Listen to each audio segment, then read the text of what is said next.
चुनाव आयोग ने मंगलवार को महाराष्ट्र और झारखंड में विधानसभा चुनाव की तारीखों का ऐलान कर दिया। इनके साथ उत्तर प्रदेश में 9 सीट पर और कई दूसरे राज्यों में उपचुनाव कराए जाएंगे। लेकिन उत्तर प्रदेश के अयोध्या जिले में पड़ने वाले मिल्कीपुर विधानसभा सीट को अब भी उपचुनाव की तारीख का इंतजार है। यहां से समाजवादी पार्टी के विधायक अवधेश प्रसाद लोकसभा चुनाव में जीत गए थे। उसके बाद से ये सीट खाली है। उन्होंने फैजाबाद लोकसभा सीट पर बीजेपी के निकटतम प्रतिद्वंदी को 54,000 से ज्यादा वोटों से हराया था। बीजेपी के लिए इस सीट पर हार एक झटका थी, खासकर जब अयोध्या भी फैजाबाद का हिस्सा हो। बीजेपी अब बदला लेने की तैयारी में है। जिस प्रकार से नवनिर्वाचित लोकसभा के सांसद श्री अवधेश प्रसाद जी ने और उनकी पार्टी के बड़े नेता उनके राष्ट्रीय अध्यक्ष अखिलेश यादव ने उनको अयोध्या का राजा घोषित किया, उससे अयोध्या और मिल्कीपुर पूरे देश की जनता बहुत आक्रोशित है।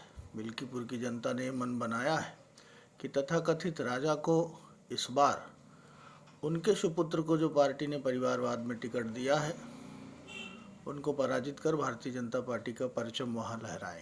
मिल्कीपुर सीट से 2022 में हारने वाले बीजेपी के बाबा गोरखनाथ ने इलाहाबाद हाईकोर्ट की लखनऊ बेंच में याचिका दायर कर अवधेश प्रसाद के चुनाव को चुनौती दी है। मामला अदालत में है। यही वजह है कि चुनाव आयोग उपचुनाव की तारीख का ऐलान नहीं कर सका। अब बुधवार को बाबा गोरखनाथ ने कहा कि वे अपनी याचिका वापस लेंगे ताकि मिल्कीपुर में उपचुनाव का रास्ता साफ हो। वोटरों का कहना है कि उन्हें इस ऐलान का बेसब्री से इंतजार था।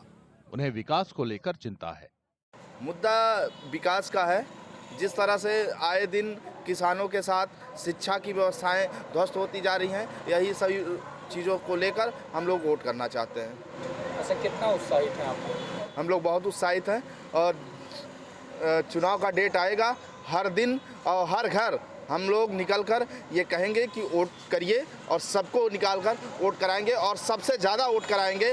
सर, मुद्दा है शिक्षा का है और रोजगार का मुद्दा है, तमाम चीज़ें ऐसी हैं। कितना उत्साहित हैं आप? सर, बहुत उत्साहित हैं। वोट देना हमारा अधिकार है, हम चाहते हैं कि वोट दें। कुछ वोटरों ने मन बना लिया है कि वे किसे वोट देंगे।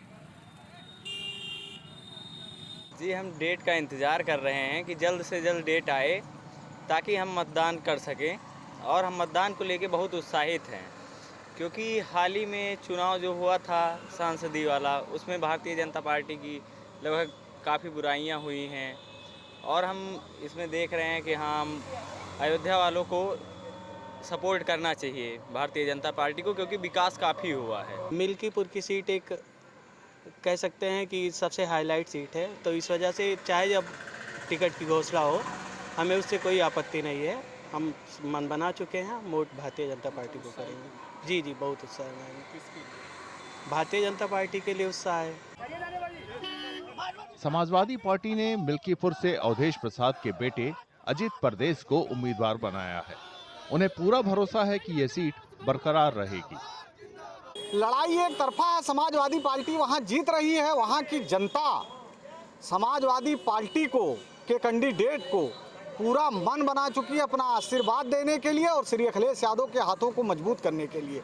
और वही नहीं, पूरे प्रदेश में जो 10 सीटों पे उपचुनाव हो रहे हैं, इसमें समाजवादी पार्टी 10 में 10 सीट जीतेगी। मिल्कीपुर सीट अनुसूचित जाति के लिए आरक्षित है। इसे समाजवादी पार्टी का गढ़ माना जाता है। हालांकि बीजेपी के बाबा गोरखनाथ ने 2017 में ये सीट जीती थी और 2022 में महज 13,000 वोटों से हार गए थे।